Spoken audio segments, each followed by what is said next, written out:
السماء فكانت وردة كالدهان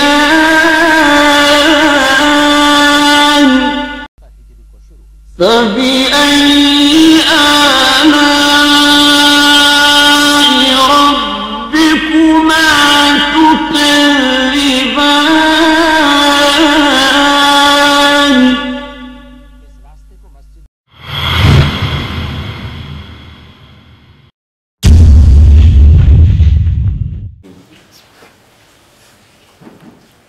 نحمده ونصلي على رسوله الكريم اما بعد فاعوذ بالله من الشيطان الرجيم بسم الله الرحمن الرحيم ان الله وملائكته يصلون على النبي يا ايها الذين امنوا صلوا عليه وسلموا تسليما اللهم صل على محمد وعلى ال محمد كما صليت على ابراهيم وعلى ال ابراهيم انك حميد مجيد اللهم بارك على محمد وعلى ال محمد كما باركت على ابراهيم وعلى ال ابراهيم انك حميد مجيد اما بعد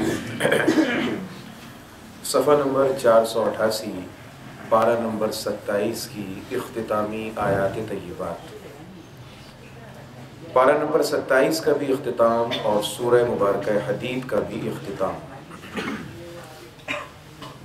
27ویں پارے میں سورہ رحمان، سورہ واقعہ، سورہ قمر، سورہ نجم، یہ قرآن کریم کی اہم ترین صورتیں جو اپنے مضامین، اپنے معنی اور اپنے مفہوم کے اعتبار سے معرکۃ الآراء درجہ رکھتی ہیں.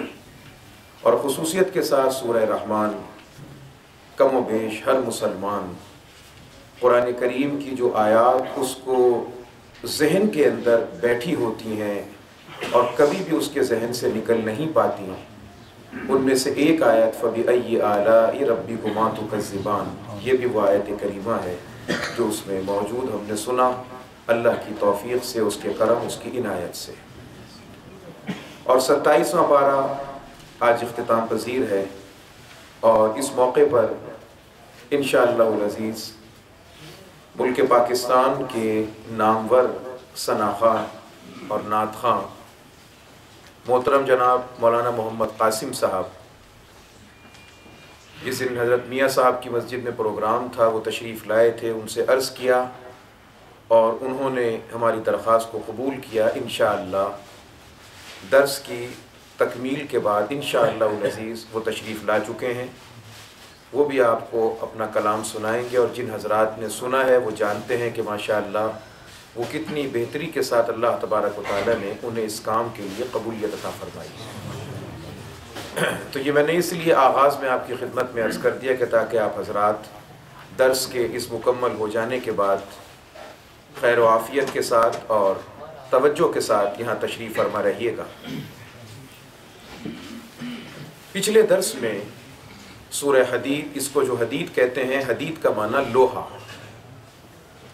اور حدید لوہا، اور اللہ تبارک و تعالیٰ نے اس پوری صورت کے اندر ایک مقام پر لفظ حدید کو استعمال کیا، اور حدید کا معنی کیا، مطلب کیا، مقصد کیا، وہ آپ کی خدمت میں آ چکا.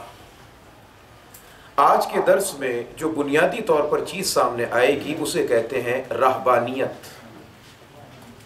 رہبانیت کیا ہے اور اسلام میں رہبانیت کا کیا تصور ہے، اور اس سے پہلے جو ادوار اور مذاہب گزر چکے اس میں کیا تصور تھا. رہبانیت کا معنی دنیا کو ترک کر دینا، دنیا کو چھوڑ دینا، دنیا کی لذتوں کو خود پر حرام کر لینا، یہ رہبانیت ہے. اور نبی علیہ السلام کا ارشاد پاک ہے کہ لا رہبانیت فی الاسلام، اسلام میں رہبانیت نہیں. گھر بار کو چھوڑ کر کسی جنگل میں جا کر کٹیا بنا کر آباد ہو جانا، یہ دین کا تقاضا نہیں. اصل دین کا تقاضا یہ ہے کہ آپ دنیا میں رہیں اور دنیا میں رہ کر یہ بتائیں کہ اللہ کے احکامات کیا ہیں، نبی علیہ السلام کی تعلیمات کیا ہیں. جیسے مثال کے طور پر کوئی شخص یہ کہے کہ صاحب فلاں آدمی تو بڑا نیک، بڑا متقی پرہیزگار ہے، آپ اس سے پوچھیں کہ اس کی نیکی کی اور پرہیزگاری کی علامت کیا ہے، وہ بتلائے کہ صاحب اس کی نیکی کی علامت یہ ہے کہ اس نے آج تک کبھی بھی کسی غیر محرم کو دیکھا نہیں، کسی غیر محرم کو نہیں دیکھا۔ اب آپ کہیں گے کہ میں ضرور اس سے ملاقات کروں گا کہ وہ کون اللہ کا ولی ہے۔ اب آپ ملاقات کرنے گئے تو پتا چلا کہ وہ تو کوئی نابینا صاحب بیٹھے ہوئے تھے۔ بھئی اگر وہ نابینا ہے، اندھا ہے، اور اس نے اگر اپنی آنکھوں سے کسی غیر محرم کو نہیں دیکھا تو اس میں کمال کی کیا بات ہے؟ اس لیے کہ اس کے پاس تو وہ شاخ ہی نہیں کہ جس پہ آشیانہ بنا سکتا ہو۔ تو کوئی انسان دنیا سے کٹ کر، تعلقات کو چھوڑ کر، توڑ کر پڑ جائے اور پھر یہ کہے کہ صاحب میں نے یہ بھی نہیں کیا، میں نے وہ بھی نہیں کیا، تو کمال کی بات نہیں۔ کمال کی بات یہ ہے کہ بازار سے گزرا ہوں، خریدار نہیں ہوں، دنیا میں رہتا ہوں، طلبگار نہیں ہوں۔ کمال کی بات تو یہ ہے۔ رسول اکرم صلی اللہ علیہ وسلم کے اوپر جو مشرکین مکہ کا اعتراض تھا، ان میں سے ایک بہت بڑا اعتراض اور سوال یہ تھا کہ یہ رسول کیسے خدا کا رسول ہے جو بازاروں میں چلتا بھی ہے، کھاتا بھی ہے، پیتا بھی ہے؟ جو بازاروں میں چلتا ہے، کھاتا پیتا ہے، وہ تو رسول ہو ہی نہیں سکتا۔ قرآن کریم میں پروردگار عالم نے نبی علیہ السلام کی تعلیمات میں ان تمام چیزوں کی وضاحت کر دی کہ کھانا پینا، چلنا پھرنا، نکاح، اولاد، بیماری، دکھ، تکلیف، ان میں سے کوئی چیز ایسی نہیں جو خلاف شریعت ہو یا خلاف فطرت ہو۔ جو چیز فطرت کے مطابق، وہ شریعت کے مطابق ہے۔ خوشی کے موقع پر اظہار مسرت کرنا، خوشی کا اظہار کرنا، یہ فطرت کا تقاضا ہے تو شریعت کا تقاضا بھی ہے۔ کسی عزیز کے جنازے کے موقع پر آنکھ سے آنسو کا بہانا، یہ فطرت کا تقاضا ہے تو شریعت کا بھی تقاضا ہے۔ جوان ہو جانے پر نکاح کرنا، شادی کرنا، فطرت کا تقاضا ہے تو شریعت کا تقاضا بھی ہے۔ موسم کے بدلنے پر لباس کا بدلنا فطرت کا تقاضا ہے تو شریعت کا بھی تقاضا ہے۔ کسی مصیبت کے وقت میں اپنے آپ کو بچاؤ کی طرف لے جانا، اپنی زندگی کو بچانا، یہ فطرت کا تقاضا ہے۔ جیسے یہ فطرت کا تقاضا ہے ویسے ہی یہ شریعت کا تقاضا ہے۔ کام کرتے کرتے تھک جائے، تھکنے کے بعد انسان سوتا ہے، سو جاتا ہے، سونا فطرت کا تقاضا ہے۔ یقین مانے اسی طرح سے سونا شریعت کا بھی تقاضا ہے۔ بھوک لگنے پر کھانا فطرت کا تقاضا ہے۔ اب کوئی شخص یہ کہے کہ صاحب کھانا جو ہے خلاف شریعت ہے، ہاں، بے حد بے حساب کھانا خلاف شریعت ہے۔ اور آقا علیہ السلام کی تعلیمات کے مطابق کہ نبی علیہ السلام نے فرمایا کہ کھانے میں اپنے پیٹ کے 3 حصے کرو۔ پیٹ کے 3 حصے کرو، پیٹ تو ایک ہے، حصے کیسے 3 ہوں گے؟ نبی علیہ السلام کی عجیب حکمت، فرمایا اپنے پیٹ کو 3 حصوں میں تقسیم کرو، ایک خوراک کا، ایک پانی کا، اور تیسرا ہوا کا۔ ان 3 حصوں میں تقسیم کر کے کھاؤ گے تو تم کبھی بیمار نہیں پڑو گے۔ یہ تعلیم دی نبی علیہ السلام نے۔ تو صرف کھانا یہ فطرت کے خلاف نہیں۔ جب فطرت کے خلاف نہیں تو شریعت کے خلاف بھی نہیں۔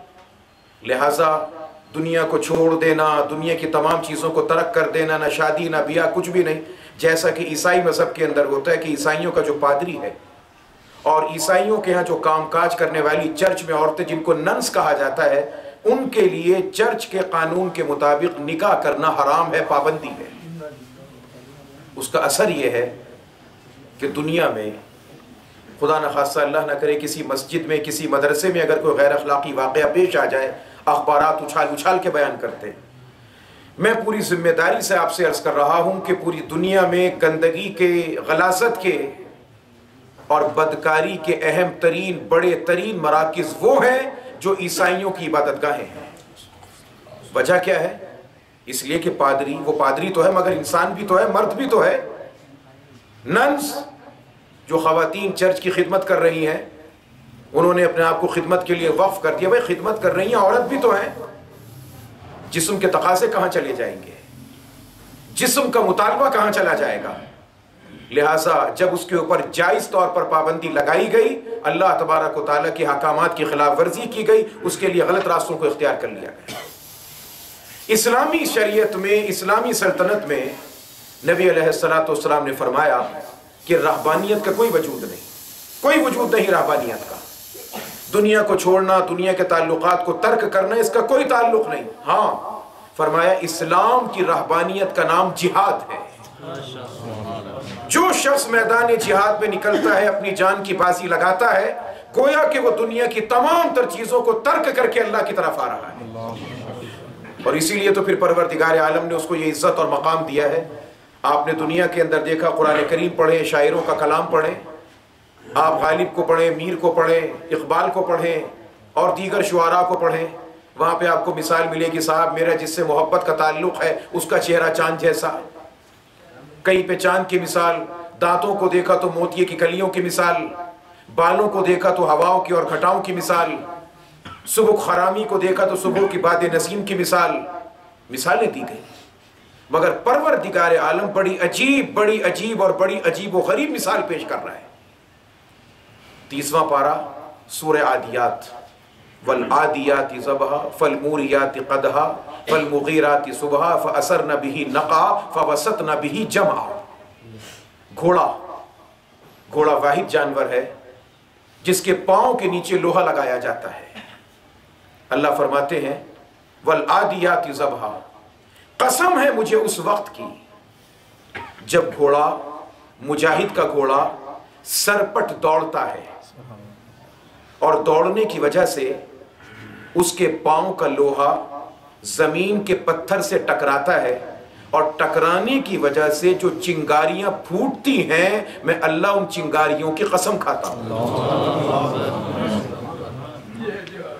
میں اللہ مجاہد کے گھوڑے کی ان ٹاپوں سے اٹھنے والی چنگاریوں کی قسم کھاتا ہوں۔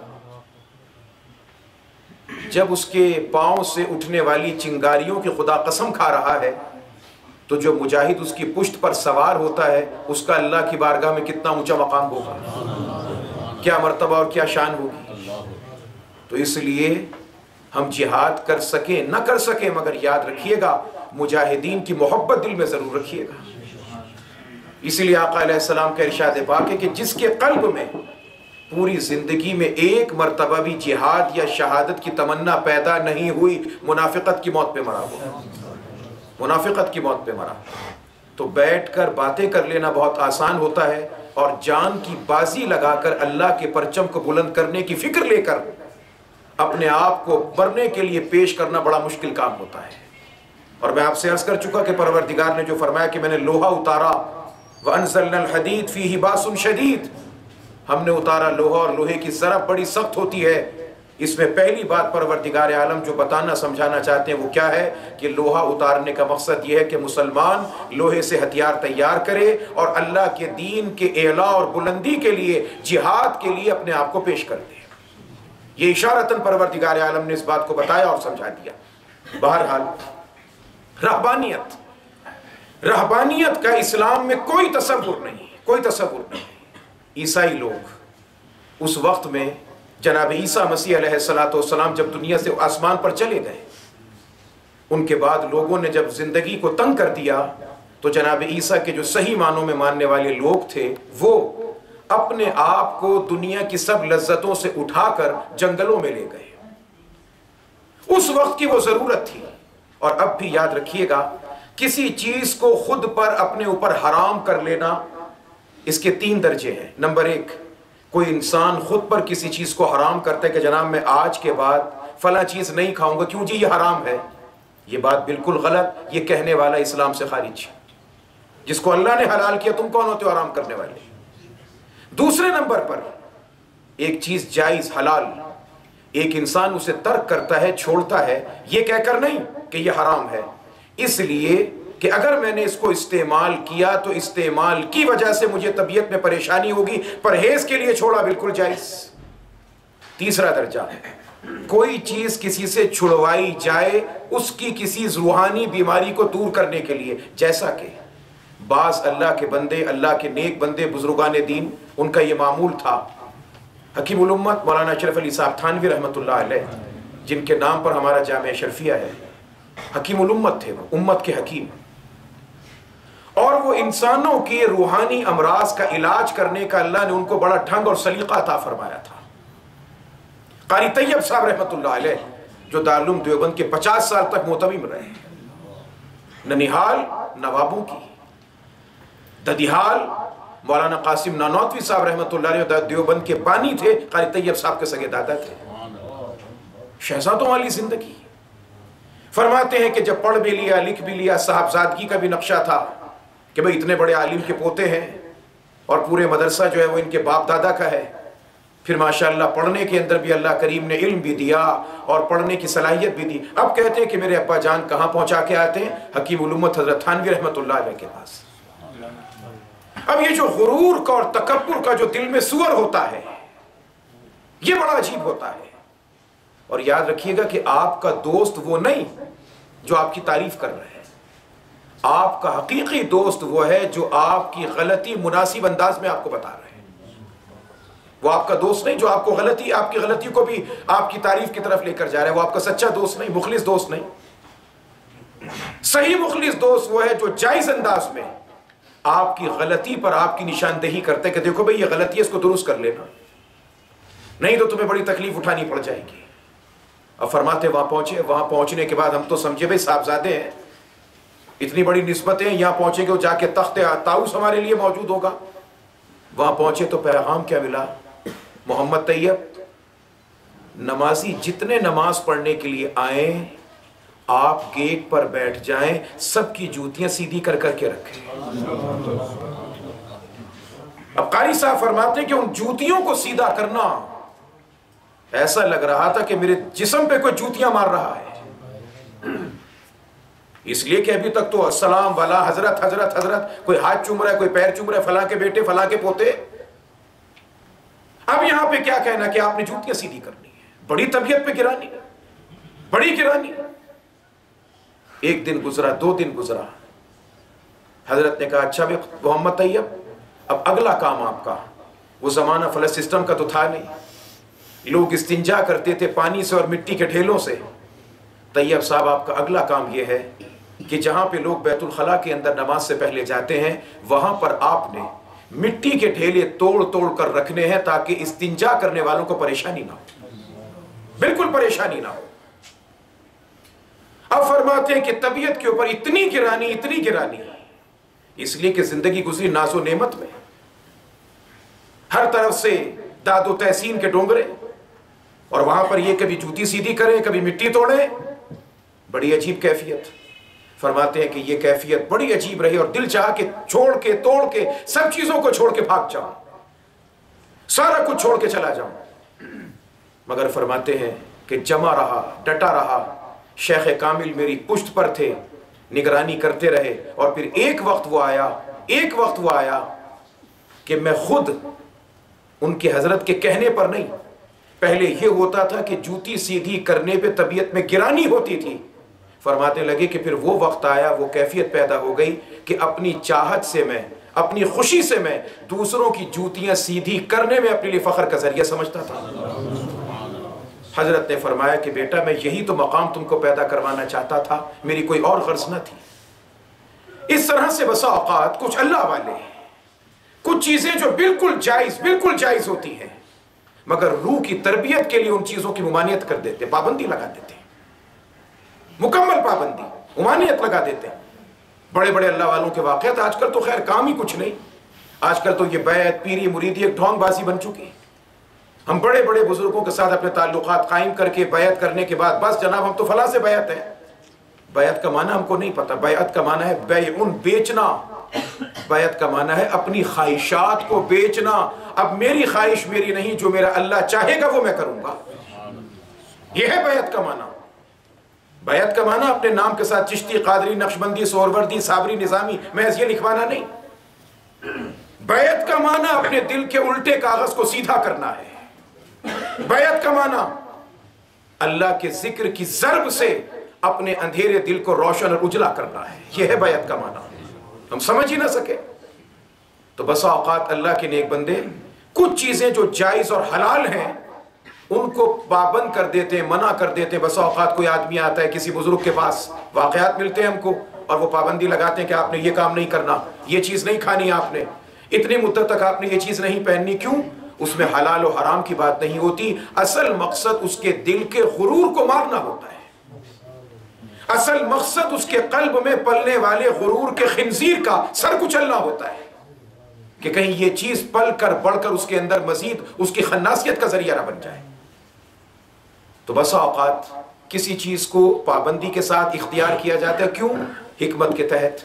کوئی چیز بطور پرہیز کے، اب مثال کے طور پہ خدا نخواستہ کوئی شوگر کا مریض ہو اور وہ کہے جناب میں چینی نہیں کھاؤں گا، بلڈ پریشر والا کہے کہ میں نمک نہیں کھاؤں گا، تو اس کا چینی نہ کھانا، نمک نہ کھانا حرام ہونے کی وجہ سے نہیں، اس بنیاد پر ہے کہ وہ اس کی صحت کو نقصان پہنچائے گا، اس لیے اس نے اس چیز کو اپنے اوپر پابند کر دیا۔ اب ایک آدمی جان بوجھ کر کسی وجہ کے بغیر، بسا اوقات کچھ لوگوں کو بہت زیادہ صوفی بننے کا شوق چڑھ جاتا ہے، اور اللہ بخشے میاں جی مرحوم رحمت اللہ علیہ ایک بڑی پیاری بات فرماتے تھے، کبھی ہنس کر مسکرا کر ایسے لوگوں پر، یار تمہارے منہ پہ 12 کیوں بجے رہتے ہیں؟ 12 بجا کے کیوں رکھتے ہو تم؟ کئی مرتبہ ایسا ہوتا ہے کہ ہم لوگ یہ سمجھتے کہ شاید یہ بڑی نیکی کا، بڑے تقوی کا، بڑی طہارت کا کام ہے کہ نہ ہم نے اچھا کھانا ہے، نہ پہننا ہے، نہ وقت پہ سونا ہے، بس ایک عجیب و غریب مکھنچو بن کے زندگی گزارنی ہے، ایک ہیولے جیسی زندگی بنا کر گزارنی ہے۔ اس کا نام شریعت اور دین نہیں، اس کا نام تقوی اور پرہیزگاری نہیں۔ حکیم الامت حضرت تھانوی رحمت اللہ علیہ، خدا کی قسم کیا عجیب آدمی تھے، فرماتے تقوی 2 قسم کا ہوتا ہے، ایک قلبی، ایک قلبی۔ قلب کا معنی دل، قلب کا معنی کتا۔ پھر وضاحت کرتے ہیں، فرمایا تقوی وہ جو قلب کے اندر دل میں خدا کا خوف ہوتا ہے، فرمایا ایک تقوی قلبی ہوتا ہے کتے والا۔ فرمایا وہ کیسے؟ کہ کتا جب کھانے پر آتا ہے تو اپنے منہ سے الٹیاں کر کے کھا جاتا ہے، اور جب پیشاب کرتا ہے تو ٹانگ اٹھا کر پیشاب کرتا ہے، کہیں ٹانگ پر پیشاب کی چھینٹ نہ پڑ جائے۔ فرمایا بعض لوگوں کا تقوی قلبی ہوتا ہے، قلبی نہیں ہوتا کہ حرام حلال تمام چیزوں کو کھا گئے، اور جہاں دیکھا کہ 4 لوگ موجود ہیں وہاں پہ تقوی کا ڈنکا بجانا شروع کر دیا۔ جیسا کہ شیخ سعدی رحمت اللہ علیہ نے لکھا کہ ایک مولوی صاحب تھے درباری، انہیں بڑا درباروں میں جانے کا شوق تھا، بادشاہوں کے پاس بڑی تمنا رہا کرتی تھی۔ وہ بادشاہ سلامت ایک دن اپنے ساتھ اپنے بیٹوں کو بھی لے گئے تاکہ اس کو بھی آداب شاہی پتہ چل جائے۔ وہاں پہنچے، جانے کے بعد بادشاہ سلامت نے کہا جی یہ بھی کھائیں، یہ بھی کھائیں، یہ بھی کھائیں۔ اب وہ علامہ صاحب کہہ رہے نہیں نہیں نہیں، یہ نہیں کھانا، یہ بھی نہیں، یہ بھی نہیں، سب چیزوں کو چھوڑ دیا۔ بادشاہ سلامت نے دیکھا بھی کھایا تو کچھ نہیں، چلتے وقت انہوں نے بگی میں بٹھا کر ان علامہ صاحب کو جناب ڈھیر سارے کھانے تحفے سب چیزیں دے دی۔ گھر میں پہنچے، گھر میں پہنچ کے کپڑے اتارے، استینے اتارے، سب کچھ لاؤ بھائی، یہ بھی لاؤ، یہ بھی لاؤ، یہ بھی لاؤ، دڑا دھڑ کھانا شروع کر دیا۔ بچہ تو چھوٹا بچہ من کا سچا، اس نے کہا ابا جان وہاں تو آپ کہہ رہے تھے میں بیمار ہوں، بھوک لگنے لگتی، کچھ نہیں ہوتا۔ ارے اللہ کے بندے وہاں کھاتے، لوگ کہتے کتنے ندیدے ہیں، کتنے بھوکے ہیں، یہ کھا رہے ہیں، وہ کیا کہتے ہیں ہمارے بارے میں؟ بچہ تھا معصوم، بڑے پیار سے بولا ابا جان جیسے کھانا دوبارہ کھا رہے ہیں نا، نماز بھی دوبارہ پڑھ لیں، اس لیے کہ آپ نے جو بادشاہ کے دربار میں نماز پڑھی تھی نا، جتنی لمبی نماز پڑھی تھی آپ نے گھر میں کبھی اتنی لمبی نماز نہیں پڑھی۔ جس طرح سے آپ کھانے کی قضا کر رہے ہیں، نماز کی قضا بھی کر لیں، اسے بھی دوبارہ پڑھیں، اس لیے کہ آپ کی وہ نماز اللہ کے لیے نہیں تھی، بادشاہ کو راضی کرنے کے لیے تھی، بادشاہ کو خوش کرنے کے لیے وہ نماز آپ نے پڑھی تھی، تاکہ بادشاہ کہے کہ میری نماز کتنی لمبی، کیسی عجیب و عظیم نماز ہے میری، کہ صاحب اس نماز کی وجہ سے اس کے آپ کے دل میں عزت ہو جائے، اس لیے آپ نے وہ نماز ادا کی تھی۔ تو بات چلی تھی رہبانیت پر۔ رہبانیت، اسلام کے اندر رہبانیت کا کوئی تصور نہیں ہے بھائی، کوئی تصور نہیں ہے دنیا میں رہنا۔ اور حضور علیہ السلام نے بڑی عجیب مثال دی، فرمایا اس کی مثال دنیا کی اور مومن کی مثال ایسے ہے جیسے کشتی اور پانی۔ کشتی اور پانی، یہ پانی کشتی کے نیچے ہے تو کشتی کے چلنے کا ذریعہ ہے، اور یہ پانی کشتی میں آ جائے تو ڈوبنے کا ذریعہ ہے۔ فرمایا یہ دنیا کی دولت مومن کے پاؤں کے نیچے رہے تو چلنے کا ذریعہ ہے، اور سوراخ کر کے دل میں آ جائے تو ڈوبنے کا ذریعہ ہے۔ یہ پاؤں کے نیچے رہنی چاہیے، یہ دل میں نہیں آنی چاہیے۔ اور جہاں دنیا کی محبت دل میں آئی، پھر وہیں سے انسان کے برائیوں کے دروازے کشادہ ہو جاتے ہیں، بے شمار دروازے کشادہ ہو جاتے ہیں۔ اس لیے میرے دوستوں اور میرے عزیزوں، ہر خطبہ جمعہ میں ایک لفظ آپ سنتے ہیں، الا وان النفس لن تموت حتى تستكمل رزقها۔ ارے لوگوں سنو، تم میں سے کبھی کوئی اس وقت تک مر نہیں سکتا جب تک اپنے رزق کی تکمیل نہ کر لے۔ رزق کی تکمیل اللہ کے ذمہ ہے. خدا را حلال و حرام کی حدود و قیود کو کبھی پامال نہ کریں، ان حدود کا خیال کیا جائے. تو رہبانیت دنیا کو چھوڑنا، دنیا کو ترک کرنا، شادی کا نہ کرنا، نکاح کا نہ کرنا. اچھا اب آپ نے پڑھا ہوگا کہ کئی بزرگوں کے حالات میں آپ نے پڑھا کہ فلاں بزرگ تھے وہ ساری زندگی عبادت کرتے رہے، شادی بیاہ کا موقع نہ مل سکا. ایسے واقعات اکا دکا واقعات ہیں. کسی انسان کے دل کو، کسی انسان کے قلب کو پروردگار اپنی محبت سے اتنا بھر دیتا ہے، اتنا بھر دیتا ہے کہ اسے کسی اور چیز کی تمنا باقی رہتی نہیں، کسی چیز کی تمنا نہیں رہتی. میں اگر آپ لوگوں سے ایک سوال پوچھوں تو آپ کو بڑی عجیب حیرانگی ہوگی کہ جناب رسول اکرم سرور دو عالم آقا نامدار صلی اللہ علیہ وسلم جن کے ذریعے قرآن ملا، خدا کے احکامات ملے، شریعت ملی، ایک حکم ایسا قرآن کا حکم کہ جو اللہ نے جہاں ذکر کیا نماز کے ساتھ ذکر کیا، اقیم الصلاۃ آتوا الزکات، اقیم الصلاۃ آتوا الزکات. مگر یاد رکھیے گا کہ نبی علیہ السلام جن پہ قرآن اترا، جن کی برکت سے دنیا کو اعمال کا طریقہ پتہ چلا، حضور علیہ السلام پر کبھی ایسا وقت آیا ہی نہیں کہ زکوٰۃ کی ادائیگی کا حکم جو اللہ نے دیا تھا نبی علیہ السلام کو کبھی پورا کرنے کا موقع ملتا. زکوٰۃ ادا ہوتی ہے جب مال اکٹھا ہو جائے، سال گزر جائے. وہاں پر سال گزرنے کی نوبت ہی نہیں آتی تھی، رات نہیں گزرا کرتی تھی وہاں پر. یہ ان کا مرتبہ تھا، ان کا مقام تھا کہ رات گزرنے کی نوبت نہ آئے، سب اٹھا کے اللہ کے نام پر. کیوں؟ ان کے دل کا مقام اور مرتبہ اتنا زیادہ تھا کہ سب کچھ نثار کر کے بھی دل میں کوئی خلیش نہیں آ سکتی تھی. اور وہیں پر نبی علیہ السلام کے صحابی کہتے ہیں حضرت میرا دل چاہتا ہے کہ اپنا پورا باغ میں اللہ کے نام. فرمایا نہیں نہیں نہیں، پورا نہیں، آدھا نہیں. پھر کیا؟ تیسرا حصہ دو. کیا تم چاہتے ہو کہ اس وقت میں تم جوش میں آ کے یہ کام کر بیٹھو اور بعد میں تمہاری اولاد لوگوں کی محتاج پھرتی رہے؟ ظرف الگ ہے، مقام الگ ہے، ہر ایک کا ظرف الگ ہے، ہر ایک کا مقام اور مرتبہ الگ ہے. تو بہرحال رہبانیت، دنیا کو چھوڑنا، دنیا کو ترک کرنا، اس کا شرعی طور پر کوئی جواز نہیں. اسلامی طرز زندگی میں، اسلامی طرز حیات میں رہبانیت کا کوئی تصور نہیں ہے، رہبانیت کا کوئی گزر بھی نہیں ہے. دنیا میں انسان رہے، دنیا کے اندر جو اللہ تعالیٰ کے احکامات اللہ نے دیے ہیں ان احکامات کی پابندی کرے، ان احکامات کے مطابق دنیا کی دولت، عزت، شہرت، نکاح، تمام چیزوں کو گزارے. ٹھیک ہے، یہ اللہ کے کچھ بندے تھے، ان کا مقام، ان کا مرتبہ ایسا تھا کہ پروردگار عالم ان کو جو مقام و مرتبہ عطا کرتے تھے. عثمان غنی رضی اللہ تعالیٰ 40 دن کے بھوکے پیاسے، شہادت کے دن. اہلیہ نے پوچھا کہ حضرت یہ تو بتائیں کہ بھوک پیاس لگی کیا کرتے تھے؟ فرمایا کہ بی بی برداشت کرتا تھا، جب زیادہ بڑھتی تھی قرآن کی تلاوت کرتا تھا، نہ بھوک لگتی تھی نہ پیاس لگتی تھی. اب ہم میں سے، آپ میں سے کوئی کہے کہ جناب میں آج کے بعد نہ کماؤں گا، نہ کھاؤں گا، نہ گھر میں کھانا پکے گا، جب بھوک لگے گی بچوں سے کہوں گا قرآن پڑھنا شروع کر دو. بھائی پہلے عثمان غنی جیسا مرتبہ تو لے لو. امتحان کے بعد ہی انعام ملتا ہے نا، ہم ایک دم انعام لینے چلے جاتے ہیں. اسی لیے بزرگوں نے کہا کہ کبھی بھی علماء کرام کی زندگی کے آخر کو نہ دیکھو، زندگی کی ابتدا کو دیکھو. اللہ کے نیک بندوں کی زندگی کے اختتام کو نہ دیکھو، ہمیں ان کی زندگی کے اختتام پر اللہ نے جو نعمتیں برسائی ہیں وہ نظر آ رہی ہیں، جو نعمتیں اللہ نے دی وہ ہم کو نظر آ رہی ہیں. اور زندگی کے آغاز میں جن مشقتوں کو، تکلیفوں کو جھیلا وہ نظروں سے اوجھل ہو جاتے ہیں. اس لیے کہا گیا کہ اللہ والوں کی، بزرگوں کی زندگی کے آغاز کو دیکھو، اختتام کو نہ دیکھو. اس لیے کہ آغاز میں امتحان ہوتا ہے، اختتام پہ انعام ملا کرتا ہے. تو نظر محض انعام پر نہ رکھو، امتحان پر رکھو. اور امتحان اور انعام کا فلسفہ میں کئی مرتبہ بتا چکا، کبھی ذہن سے نکلنے مت دیجئے گا کہ امتحان پروردگار ہمیشہ میری اور آپ کی برداشت کے مطابق لیتا ہے اور انعام ہمیشہ اپنی شان کے مطابق عطا کرتا ہے. امتحان کبھی برداشت سے زیادہ نہیں لیتا اور انعام خدا کی قسم کبھی جھولی کے برابر نہیں دیتا. اتنا دیتا ہے کہ دامن تنگ پڑ جاتا ہے، انعام کی مقدار اس سے بڑھ جایا کرتی ہے.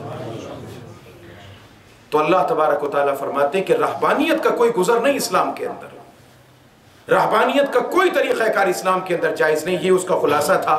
یہ انشاءاللہ العزیز ہم ترجمے تشریح کے ساتھ جو کچھ آپ نے آج سنا یہ تمہید ہے، باقی انشاءاللہ اس کو اگلے جمعے پڑھیں گے. السماء فكانت وردة